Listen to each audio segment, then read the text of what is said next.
Time now to spotlight today's roller coaster trading action. Joining us now, we've got Peter Tuchman, senior equity floor broker, Trade Moss. Peter has been on the floor for decades. You have experienced the highs and the lows of this market. We're certainly going through another low. I know that you have talked about, this in action that we've seen in the context of things like COVID, the great financial crisis. You were here for 87. You were here for all of those moves. Earlier, we started out under pressure off the lows. We've had some news, or fake news, I guess, right, apparently, that we've just done these reversals, and it just feels very tumultuous right now. The latest headline from Reuters that President Trump saying the U.S. will impose additional 50% tariffs on China effective April 9th if China does not withdraw that 34% increase. Yeah. How do we make sense of all this, Peter? It's really hard to make sense of it all, right? We're coming after a weekend, which was obviously last week was quite devastating in so many ways.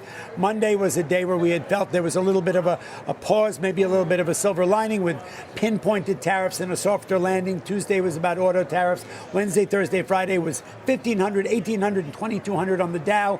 We're down over 1,000 points on the S&P, and we're the big reveal that I thought, and I was completely wrong, and I'll admit when I'm wrong, the big reveal, which I thought would be he was going to lay it out on the table, whether it made sense or not. We were going to understand a little bit more about the tariff story, and we'd be able to move on, and the market, once there's blood in the streets, the market can rally.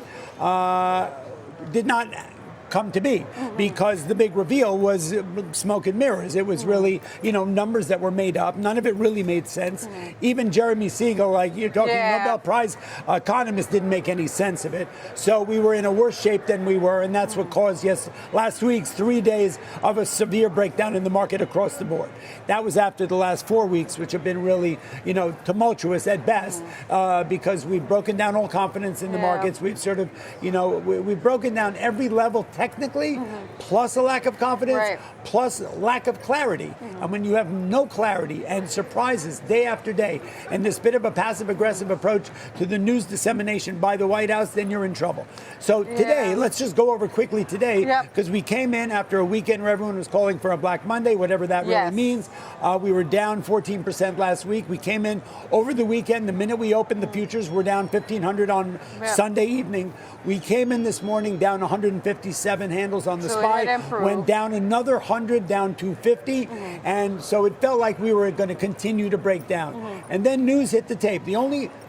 When people asked me all weekend long what could happen that would turn this thing around, I said, which I understood from Bill Ackman, which was if we could take a little bit of a break, a 90-day pause on this aggressive thing and try and understand what's going on, unpack it, right, and figure it out, then maybe we could get a little bit of a reprieve in the market. And that's what Ackman said. It was a bold statement, but a really bright one. Well, what ended up happening around 10:30 was that it came across the tape, whether it was from Bloomberg, CNBC, a number of different news agencies reported that the White House had agreed to a 90-day pause.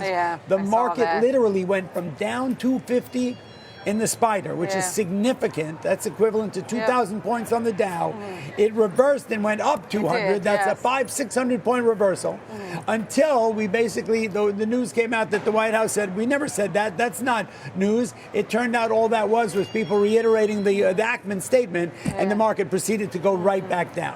We then did see it sort of settle in with a slightly positive sort of mood to the room, because people were, well, maybe there's some news to that, or maybe the president will see that the market reacted so favorably to that pause that maybe that's going to be the next move.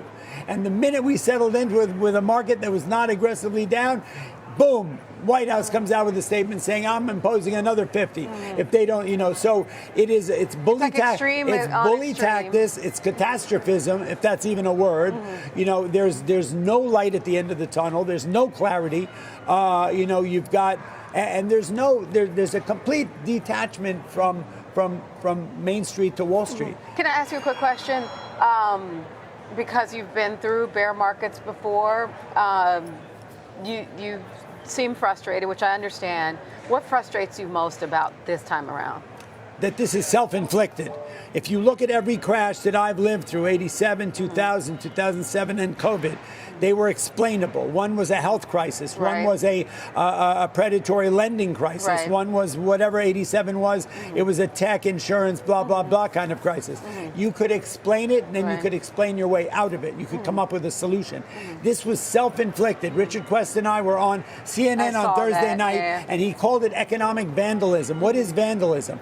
Vandalism is someone walking down the street with a baseball bat, smashing windows with not the intent to steal something behind the window, just for damaging, right? With absolutely no major intent. And that's what this feels like, just for the sake of it. I'm not, look, if you were to say to me, this is what I'm doing, this is the plan, this is the outcome, this is the solution, well then, you know, the new sheriff in town, but there's nothing to work with here so far.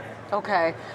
What are you hoping to hear from the White House to gain more, I guess, clarity or stability?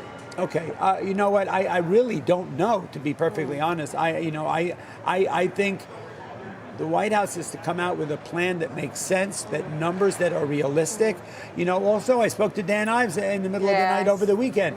You know, you're talking about the implications of these tariffs, which just adds a huge bottom line number on the way companies are going to be run, on the cost of products, and that is then what are the ramifications of that? That is going to have effects on unemployment and layoffs. What is a recession? A recession is two back-to-back quarters of GNP that are in contraction mode and mass layoffs. Well, if you are charging the prices that are going to be forced to be charged, right, with these tariffs, then it's going to be, the consumer is going to carry a big brunt of it. Already, people have watched their 401ks in 6 weeks. February 19th, we were at record highs. People were thinking about retiring, right? And at this point, you know, in a short period of time, trillions of dollars have been wiped out of the wealth world. It has. This is true.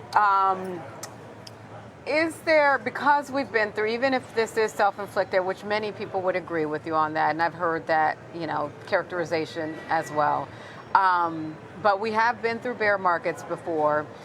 What's your advice, especially a lot of our audience is retail traders, to them to kind of manage through this and to get to the, because eventually we will get to the other side, right? Yes. Markets tend to come back, right? That's what we say.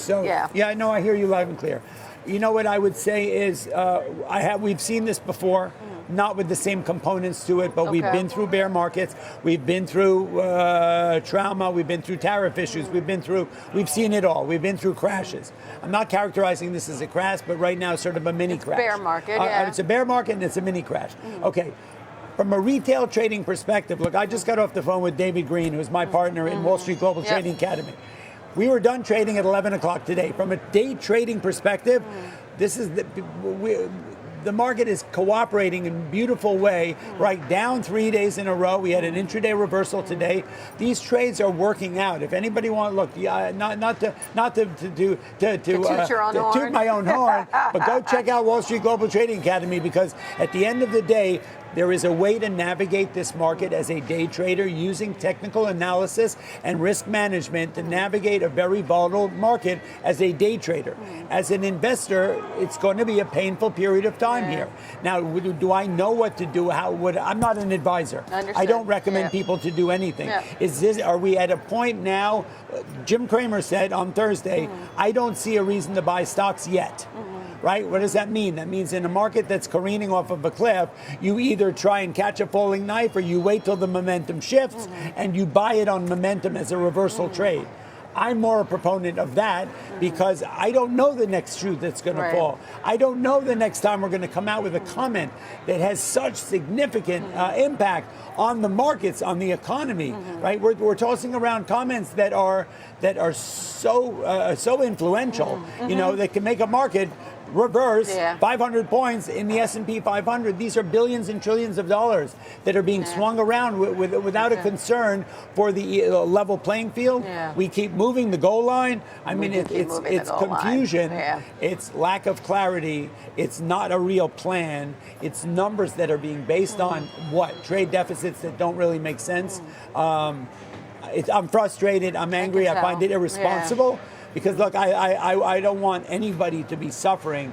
We've spent 5 years since COVID working out of the last crash. Yeah. We were lucky enough to get back to even by August of 2020 based on a $3 trillion stimulus. Yeah. But it took 6 years to get back to even after the crash, after the great financial crisis. Yeah. People are, I feel I'm very privileged. I get to work here. Yeah. I'm not living paycheck to paycheck, thank God.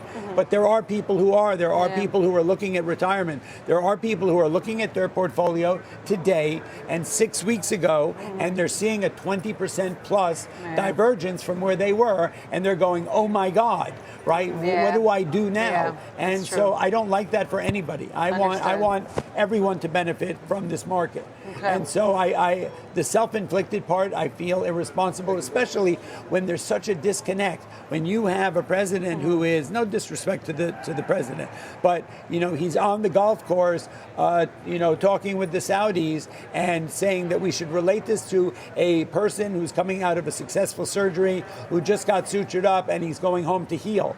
This doesn't feel like anything healing right here, and that the fact is that the gentleman from Kenner Fitz, the economic advisor, Commerce Secretary Howard Lutnick, correct, started talking about his wife renovating her $25 million home when real people are hurting. Yeah.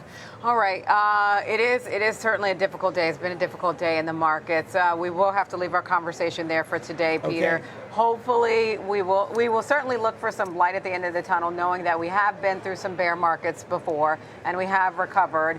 Hopefully, the recovery is faster this time around than COVID. We will recover. Yeah. The only silver lining would be that it happened so quickly on the downside. Maybe once the narrative changes and there's a back off, as we just saw today when that news came out, even though it was fake. Hopefully there will be something. There'll be some kind of a reversal. Real and fast on the upside. All right, that's Peter Tuchman, senior floor broker, trade Moss, also known as the Einstein of Wall Street.